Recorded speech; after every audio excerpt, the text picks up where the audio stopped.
मला असं जाणवलंय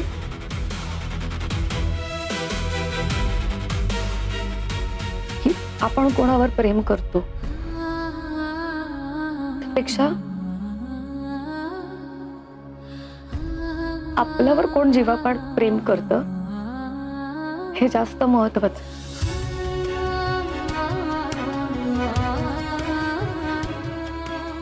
आणि म्हणूनच माझा या लग्नाला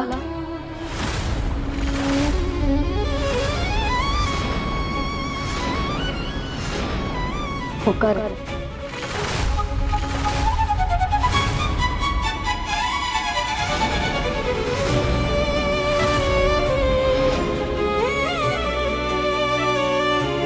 मराठी कला विश्वातील अशाच अपडेट जाणून घेण्यासाठी टेलीचक्कर रिजनला नक्कीच सबस्क्राईब करा.